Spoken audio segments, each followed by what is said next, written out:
Geliefdes, as u Bybels hier het, is u welkom om saam met my te blaai na Matteus hoofstuk 5. Matteus hoofstuk 5, ons gaan daar saam lees van vers 33 tot en met vers 37.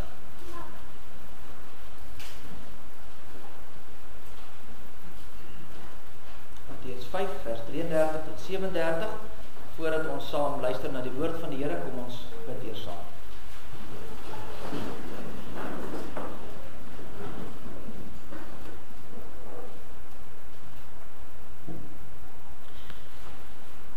Here, onse Here, op 'n oggend soos vanmôre is daar blydskap en jubeling in ons harte, as ons hier as gemeente, as gelowiges by mekaar is, waar 'n aantal jong mense hier voor die kansel gaan verskyn, om ook hulle geloof te bely hier voor ons elkeen.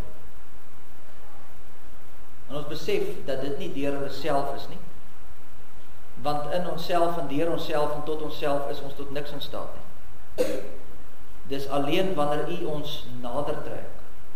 Dis alleen wanneer u ons red en ons die wedergeboorte skenk, ons harte verander.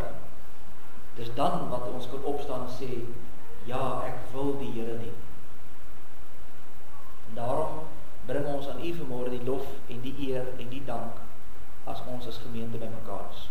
Dus dankie vir elke familielid wat van ver gekom het, wat ook veilig hier is, om te kan deel hê in hierdie geleentheid.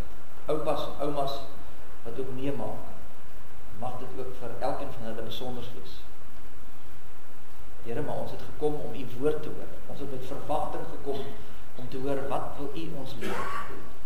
En daarom is ons gebed dan ook vanmôre dat u dit nou sal stil maak in ons gemoed en dat u tot elkeen van ons sal spreek deur u woord. Neem weg dit wat skeiding bring tussen u en ons en praat met ons, sodat hierdie woord in ons harte sal ingang vind. Nie net met die kandidate wat hier voor die kansel gaan staan nie, maar elkeen van ons. Want daar is toch 'n rede hoekom ons hier is. Daar is 'n rede hoekom ons hierdie woord moet hoor. En daarom bid en vra ons, spreek Here, want u diensknegt en u diensmaagd luister. Dit bid ons in naam van ons Here Jesus Christus alleen. Amen.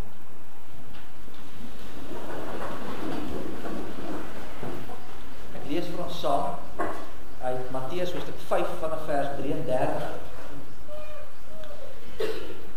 Verder het julle gehoor dat aan die mense van die oudtyd gesê is, jy mag nie vals sweer nie, maar jy moet jou ede aan die Here hou. Maar ek sê vir julle, sweer hoegenaamd nie, nie by die hemel nie, omdat dit die troon van God is, ook nie by die aarde nie, omdat dit die voetbank van sy voete is, ook nie by Jerusalem nie, omdat dit die stad van sy groot, omdat dit die stad is van die groot koning. Ook by julle hoof mag jy nie sweer nie, omdat jy nie een haar wit of swart kan maak. Maar laat julle woorde wees, ja, ja, nee, nee. Wat meer as dit is uit die bose. Net tot sover uit die woord van die Here. Salig is ons as die woord van die Here hoor en dit ook in ons harte bewaar. Geliefde gemeente van ons Here Jesus Christus, as jy nou so 'n bietjie moet dink aan jou mense wat jy ken, familie en vriende en kennisse en kollegas, hoeveel van hulle kan jy regtig vertrou? Hoeveel van hulle sê wat hulle bedoel en doen wat hulle sê? Want ons leef in 'n era waar mense nie meer reg is nie. Mense sê by die huis een ding, en by die werk 'n ander ding, en by die braaivleisvuur is dit nog 'n hele klomp ander stories. Daar's net nie opregtheid nie. Dis asof mense net maar hierdie masker hier aansit en jy sien eintlik maar net in hierdie klein deeltjies die by mekaar is, dan sien jy maar net wat ek vir jou wys. Dis hoe die mensdom vandag is. Ons weet nie altyd met wie ons te doen het. En tog as jy met mense praat, ek nou vir julle vra, is eerlikheid vir julle belangrik? Dan gaan almal sê, ja, eerlikheid is baie belangrik. Ons leer dit vir ons kinders. Hulle mag nie jok nie. En as iemand vir my jok, dan word ek kwaad. Want hoekom lieg hy vir my? Maar as ons nou baie eerlik is met onsself, dan praat ons ook maar partykeer die waarheid op 'n snaakse manier, is dit nie? Ons het ook maar die manier om 'n halwe waarheid te gee. Ons maak beloftes, maar ons hou dit nou nie heeltemal nie. Ons verdraai die storie dalk net so bietjie, dat dit nou net nie so erg op die oor klink nie. So die vraag is eintlik nie net, kan jy ander vertrou nie, die vraag is ook, kan ander jou vertrou? Want as daar nou een ding is, wat die Christen behoort uit te dra en uit te leef, dan is dit eerbaarheid, en eerlikheid, en integriteit. En dis presies waar die teks gaan. Dis waaroor hierdie gedeelte uit Matteus 5 gaan. Die Here praat juis hier oor integriteit. En dis 3 dinge wat ek graag vir julle wil uitwys uit die teks uit vanmôre. Die eerste is, wat is die beginsel agter integriteit? Soos wat die Here dit vir ons gee. Die tweede plek, die praktyk van integriteit, hoe lyk dit? Spoel dit uit in die lewe waarin ons vandag leef? En dan kom jy baie vinnig agter, ons kom nie daarby uit nie, sukkel so 'n bietjie daarmee. So wat is die oplossing? Hoe gaan ons lewe met integriteit? Kom ons staan dan vanmôre so 'n bietjie by hierdie 3 gedagtes stil. In eerste plek dan die beginsel van integriteit. As jy kyk na die teks, wat is hier in die gang? Jesus roer die klomp Jode. Want hulle is 'n klomp skynheilige fariseërs wat daar rondom hom staan. En hulle het 'n klomp slim plannetjies gemaak om hulle self te regverdig. Ons het net nou gelees in die wet, die 9de gebod sê, jy mag nie valse getuienis gee nie. Hier in die teks vers 33 staan daar, jy mag nie vals sweer nie, maar jy moet jou ede, dis jou beloftes moet jy aan die Here hou. Maar toe kom die Jode met hierdie slim plan, en hulle sê, ja, jy moet nou nie sweer by die Here nie, maar jy kan dalk sweer by iets anders, dan is dit nie so erg nie. So jy sal nou vandag ook baie keer hoor dat mense sê, ek sweer op my ma se graf, so tipe iets. En dit is presies wat die Jode ook gedoen het. Hulle het iets gevat, wat nou nie die Here is nie, en hulle sê, maar ek het nie by die Here gesweer nie, so dan hoef ek nie so baie weer te kan, kan ek hom so bietjie buig, my ma sal verstaan, en sy ken my, so ek kan maar by haar graf sweer, en so bietjie lieg, sy weet toch, ek is net 'n mens. En dis die redenasie wat hierdie klomp Jode gehad, hulle het gesê, man, as jy by die Here sweer, dan moet jy nou ernstig, dan moet jy nou jou hou by jou woord. Maar as jy nou by iets anders sweer, kan jy nou so 'n bietjie laat gly, dan hoef jy nou nie so opreg te wees nie. En Jesus kyk na die klomp en hy sê, maar julle is heeltemal van die pad af. Sê, is God dan nie die God van alles nie? God besit ons alles, of het nou in die hemel is, of het op die aarde is, en of het waar is, in die tempel is. Hy sê dan vers 36, al sweer jy dan by jouself, jy behoort tog ook mos aan die Here, is dit nie? As jy sweer, maak jy 'n belofte, dis voor God. So die Here Jesus kom wys vir ons, wat is die kern van integriteit? Hy sê, God is die skepper, hy is die onderhouer, hy is die eienaar van alles, en daar is nie 'n plek waar hy nie teenwoordig is nie. Hy is die heeltyd oor ons, hy sien alles, hy weet alles, hy weet wat jy sê, hy weet wat jy dink, hy weet wat jy doen, hy weet wat jy beloof, want jy's altyd in sy teenwoordigheid. Daar was die voorbeeld, om voorbeeld te noem, 'n ware verhaal van 'n man wat sy vrou verneek het. Toe word hy uitgevang en hy kom toe uiteindelik by die dominee ook uit en gaan praat met die predikant en sê, ja, dit het nou gebeur, ek het die skelmpie gehad. Hy sê, nou maar hoe dit gebeur het, is elke keer as sy vrou nou uit die huis uit gegaan het, vir werk of gaan kuier iewers, of as hy nou vir 'n lang tyd nie in die huis was nie, dan het hy nou sy skelmpie na die huis toe gebring. En dan was dit vir hom altyd hierdie een probleem gewees. Dit is, sy vrou was verskriklik lief vir foto's. Dus sy het die hele huis vol foto's gestaan van haarself en die man. So oral waar hy kom, in elke vertrek was daar foto's van hulle. En dan sê hy, was dit vir hom altyd so erg, want elke keer moes hy voor die skelmpie kom, moes hy nou al die skilderytjies en al die portrette en die goed afhaal of omdraai. Hy sê die ding nie, maar sy het ook ons geweet, hierdie minnares, hierdie skelmpie van jou het ons geweet, jy is getrouwd. En sy ja, nee, sy het, maar dit het my gepla. Asof sy vir my gekyk het die hele tyd. Want ek ongemaklik gevoel ek is besig met die verkeerde dinge. En wat Jesus hier kom sê is, jy kan dalk jou foto wegdraai van jou vrou as jy besig is met verkeerde dinge. Maar jy kan nie God wegdraai. Jy kan nie soos 'n ou raampie net gaan omdraai en hy nie kan kyk en dan doen jy wat jy wil nie. Dit is altyd daar. Dit is altyd daar. Jy sien altyd, dit is altyd teenwoordig, dit is altyd bewus. En as jy bewus word daarvan, as jy regtig bewus is daarvan, dat God in jou teenwoordigheid is die heeltyd, jy daar by God is die heeltyd, dan gaan jy begin om met integriteit te lewe. Integriteit begin nie by jou woord nie. Integriteit begin by die bewuswording van die feit dat God is hier. God staan saam met my hier in hierdie einste vertrek.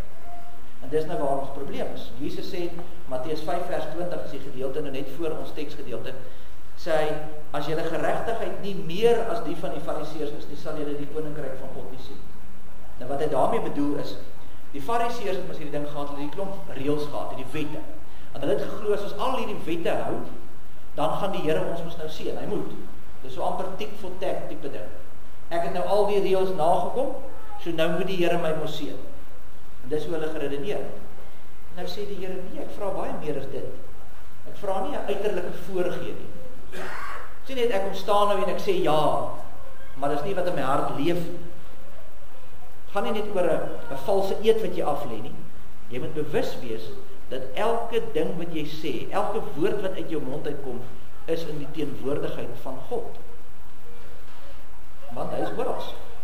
Met ander woorde, integriteit begin nie by wat jy sê nie. Integriteit begin alreeds by wie jy glo God is.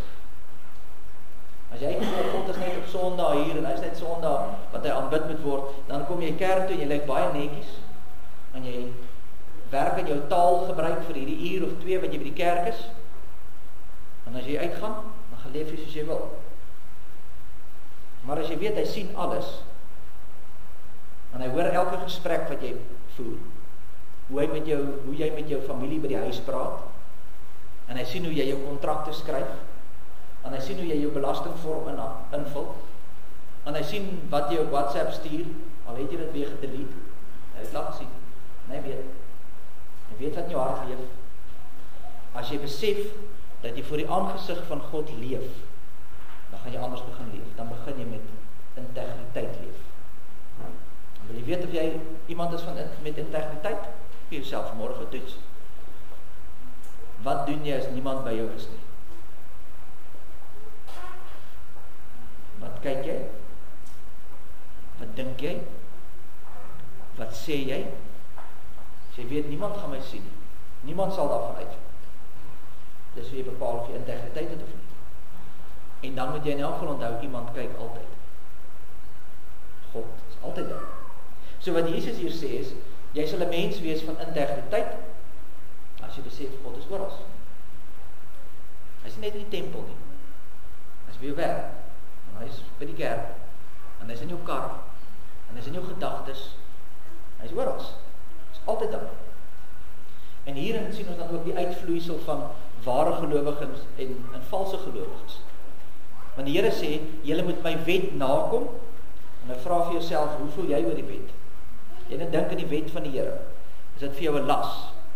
Voel jy, ons moet dit seker maar doen, maar anders dan die Here ons straf. So kom ons doen nou maar dit, want net nou straf die Here ons. Kom ons leef nou maar so, want ek wil daarom eendag hemel toe gaan. Ek is bang vir die hel, so kom ons leef kom ons doen die regte ding. Dan as jy gehoorsaam aan die wet, vir watter rede? Vrees. Ek's bang, ek gaan dit nie maak nie. Nou doen ek maar die regte ding. Maar as jy die evangelie glo, en jy glo dat jy gered is deur die genade van God alleen, dan verander dit. Nou doen ek mos nie meer hierdie goed, omdat ek bang is vir iets wat gaan gebeur nie. Ek is nie bang vir God se straf nie. Maar ek wil hom nie teleurstel. Ek wil nie sy hart seer maak. Ek is nie gehoorsaam omdat ek iets wil verdien nie. Ek is gehoorsaam aan die Here omdat ek vir hom lief is. Ek wil dit graag doen. Ek wil nie die Here bedroef nie. En daarom doen ek dit. Jy sien, die fariseërs het hierdie ding gehad, die alomteenwoordigheid van God was vir hulle probleem.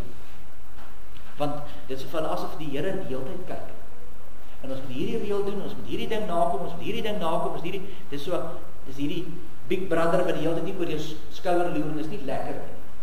Daarom is godsdienst ook nie lekker.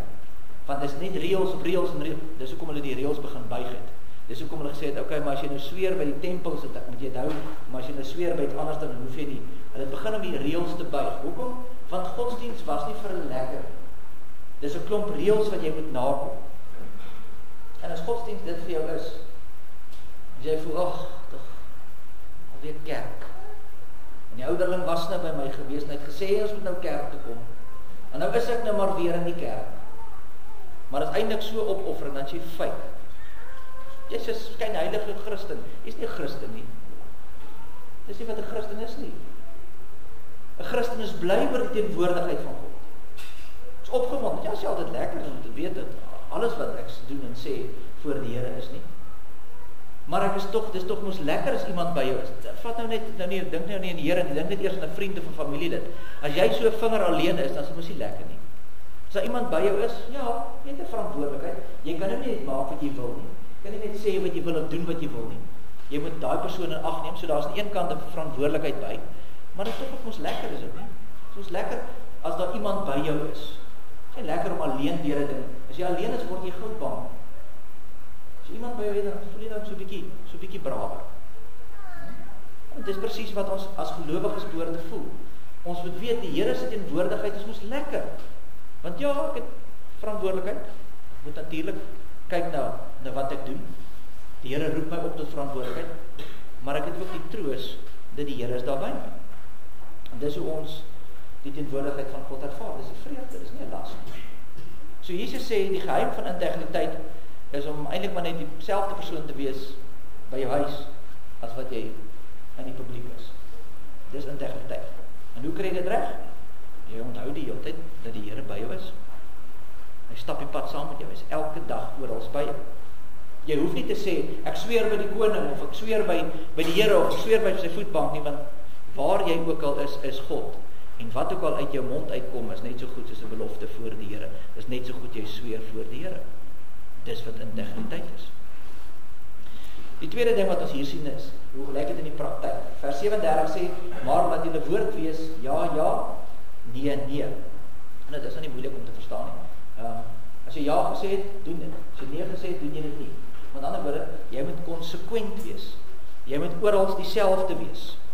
En die woord, die integriteit, het dieselfde, in die Grieks dieselfde, kom van dieselfde woord af as wat ons die woord heel getal vandaan kry. Onthou julle in wiskunde, die van julle wat lang terug op skool was, sal dalk onthou nog van 'n heel getal. Jy kry 'n breek, dis iets met 'n desimale plek, 1,25, hy's gebreek, maar jy kry 'n heel getal, 1, 2, 3, 4, hy's heel.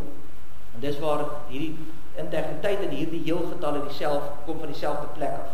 'n Mens sonder integriteit is verdeeld. Dink nou maar aan 'n eenvoudige voorbeeld. As jy 'n struktuur het met 2 mure en die een is 5 meter en die ander een is 2,5 meter.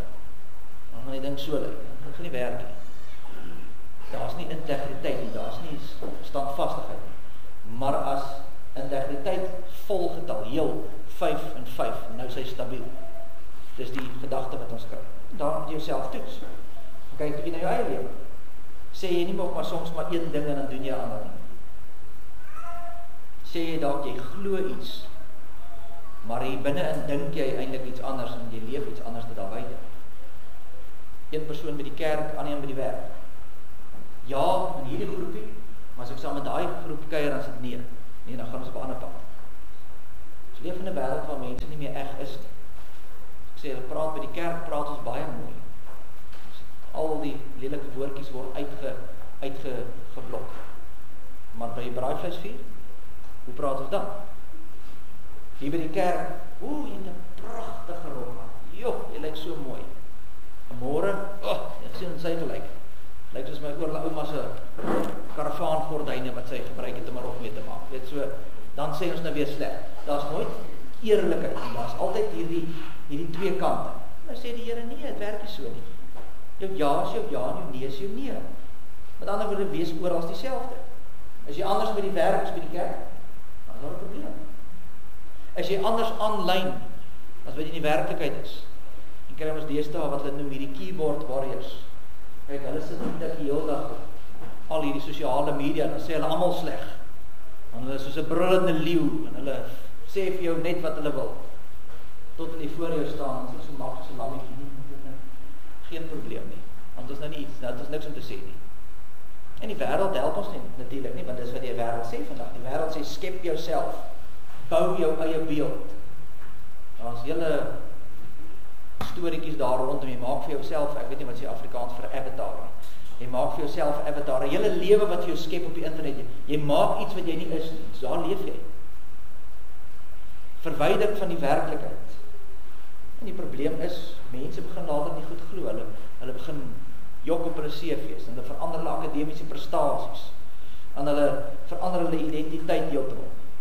Ons sit met 'n integriteitskrisis. En daarom sê die Here, vers 34, maar ek sê vir julle sweer hoegenaamd. Hy bedoel nie daarmee jy mag nooit 'n belofte afneem. Daar's baie beloftes in die Bybel, baie mense het beloftes gemaak, God self maak beloftes. Dis nie dat hy sê jy mag geen belofte maak nie. Maar het kom daarop neer, hy sê as jy 'n belofte maak, dat jou ja wees. As jy praat, moet dit waar wees. Jy moet iets sê en jy moet dit dan doen. As iemand dan vir jou verwag om 'n eed te sweer, as jy in die hof moet staan, dan doen jy dit. En jy praat die waarheid. Maar eintlik wat die Here kom sê is, weet jy, daar's nie vlakke van waarheid in die lewe nie. Jy as gelowige behoort eintlik elke dag so te lewe, asof jy in die hof staan met jou hand op die Bybel en die belofte te maak, met alles wat jy sê. Alles wat uit jou woord, uit jou mond uitkom, moet waar wees. En daarom, seker een van die vreesaanjaendste tekste in die hele Bybel staan in Matteus 12, waar die Here sê, ons gaan met rekenskap gee van elke ydelle woord wat ons gespreek het. Daai is 'n rowwe vers. Jy gaan met rekenskap gee van elke ydelle woord. Want daar's nie 'n metertjie met 'n spektrum wat jy kan sê, weet jy wat, hierdie kant is nog okay. Hier kan ek nog 'n wit leentjie vertel, of ek kan so 'n bietjie die waarheid vergroot, of ek kan 'n halwe waarheid vertel, maar as ek hier kom, dan moet ek nou van hier af verder dan moet ek nou regtig die waarheid praat. Werk nie so. Dis die waarheid of dis nie die waarheid. Toets dalk jouself daarom. As jy nou weet, jy gaan nou môre iemand jou opneem. Gaan nou alles wat jy môre sê, gaan hulle opneem op kamera en dit op die internet plaas. Gaan jy anders praat? As jy weet dit gaan nou die wêreld ingestuur word, jy gaan altyd daar wees vir almal om te sien en terug te gaan te kyk. Verseker gaan jy kyk wat jy sê. Jy gaan minder vloek, jy gaan mooier praat, jy gaan geen beloftes maak wat jy nie gaan nakom nie, want enige iemand kan enige tyd terug gaan en sê, aha, jy het dit gesê op daai dag. En so kan hulle jou dan vang. En wys eintlik maar net hoe onnoosel ons eintlik is. Want ons verklaar dan, ons is voor die God wat alles weet. En hy sien alles en hy weet alles. En tog leef ons nie met integriteit nie. Dis wat die Here sê, hoe is dit dan waar? Hoe kan iemand dan sê, hulle is 'n kind van die Here en met integriteit lewe, as hulle weet God weet alles, maar hulle leef in so? So dit is nou ons probleem. Ons sukkel daar. So wat is die oplossing? Vers 33 sê, verder het julle gehoor, dat aan die mense van die ou tyd gesê is, jy mag nie vals sweer nie, maar jy moet jou ede aan die Here hou. Nou die woordjie hou, is in Grieks die woordjie betaal. Betaal jou belofte. Hoekom? Want waarheid het altyd 'n prys. As jy die waarheid praat, is daar altyd 'n prys daaraan. Dit kos iets. Soms kos dit bietjie en soms kos dit baie, maar dit het altyd 'n prys. Kom ek verduidelik wat ek bedoel. Baie van julle wat hier sit, die meeste van ons is maar wat ons noem in die Engels people pleasers. Jy wil graag mense tevrede stel. En wat doen jy as jy in 'n situasie kom en die dinge, weet jy, gaan nou nie lekker wees nie. Jy het nou iets aangevang en jy moet nou vir daai persoon sê, ek het dit of dat gedoen. Wat doen ons? Ons verdraai dit. Ons los van die inligting uit. Ons maak dit so 'n bietjie sagter. Hoekom? Want ons sien die kans om die volle prys te betaal nie. Ek sien die kans dat jy ontplof as ek vir jou sê wat ek regtig gedoen het. Of ek sien die kans dat jy in trane gaan uitbars want ek het jou seer gemaak. En daarom jok ek versag dit. Partykeer doen ons, party mense, soos ek sê, people pleasers, hulle doen dit so, ander het weer 'n beheerding. Ek wil die situasie beheer. Soos wanneer jy nou droog gemaak het by die skool, maar jy moet 'n toets wat jy moet laat teken het, en toe jy het self geteken. En toe sien juffrou, hierdie is nie jou ma se handtekening nie. Nou moet jy vir jou ma sê, want sy moet nou langsom teken. Nou wat doen jy nou? Nou jok ek, oor nee, dit was, ek het vergeet, en toe het ek sommer net so vinnig geteken, maar toe het jy vir gesê, nee, ek moet dit maar bring. Ek versag die omstandighede, ek jok daaroor, want die prys is te groot, die prys vir die waarheid is te swaar. Ek kan dit nie betaal nie, ek wil dit nie betaal nie, en daarom jok ek. En Jesus sê, werk nie so nie. Jy betaal die volle prys. As jy kind van die Here is, praat jy die waarheid altyd. Die Here Jesus Christus in Johannes 18 vers 19 tot 23 staan hy daar by die hoëpriester, hom gevange geneem het, hy gaan nou amper gekruisig word, en dan praat hulle met hom, sê, maar wat het jy die mense geleer, en wat het jy vir hulle gesê, en sê, maar julle was daar gewees, julle het gehoor, toe ek in die tempel gepreek, julle het gehoor wat ek gesê het, Julle weet ek het die waarheid gepraat. En dan kom 'n man en hy pot die Here. En dan sê die Here vir hom daar in vers 23, as ek dan verkeerd gepraat het, sê dan vir my waar ek verkeerd gepraat. Maar as ek die waarheid gepraat het, hoekom slaan jy my? Kom word ek pak slag gegee vir die waarheid. En dan net so 'n bietjie verder, maar selfe teks, dan praat hy met Pilatus, as hulle hom dan met Pilatus toe stuur, net voor hy gekruisig word, en sê hy, ek's hier vir die waarheid. En dan sê Pilatus met sarkasme, maar wat is die waarheid? En dan word Jesus veroordeel tot die dood. En hy word gekruisig. En hy betaal vir die waarheid, maar nie net die waarheid in die algemeen nie, hy betaal ook vir ons lewens. Hy betaal vir jou gebrek aan integriteit. Hy sterf van die kruis, omdat jy te bang is om die waarheid te praat. Daarvoor betaal hy.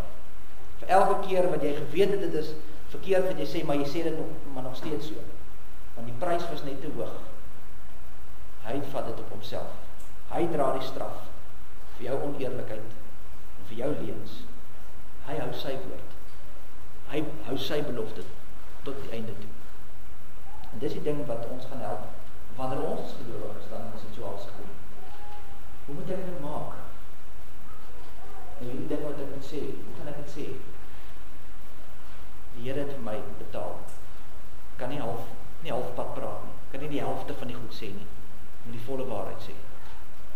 Want die Here het vir my in die kruis gesterf. En daarom sê ek wat die waarheid is. Geliefdes, wat beteken dit vir julle dan wat vanmôre hier belydenis van geloof aflê? As julle hier voorkom staan en sê ek glo in die Here, ek is kind van die Here, dis ook 'n belydenis van integriteit. Daardeur kom sê ek my ja is my ja en my nee is my nee. Dit wat binne in my hart is, kom verklaar ek nou hier. Dis nie net 'n uiterlike ja nie. Dis ook 'n innerlike. En mag dit ook so wees. Mag ons nie hier kom staan met 'n ou maskertjie vanmôre, want dis nou wat almal van ons verwag. Ons moet nou hier voorkom staan en ja sê. Maar dan sien ons die kerk nou nooit weer vir die volgende 10 jaar sien in die kerk nie. Dis nie integriteit nie. Dis nie die Christelike manier nie. Dat jou ja wees. Dit is natuurlik so, integriteit beteken nie jy is volmaak nie. Niemand van ons is nie. Beteken nie jy gaan struikel en val. Jy gaan. Maar jy gaan altyd terug na die een wat vir jou in die kruis gesterf het. En jy praat die waarheid. En jy maak die saak reg. En jy kom terug op die regte spoor. En daarom vir julle wat dan vanmôre belydenis van geloof aflê, bid ons dat julle ja vanmôre julle ja sal wees. En julle nee.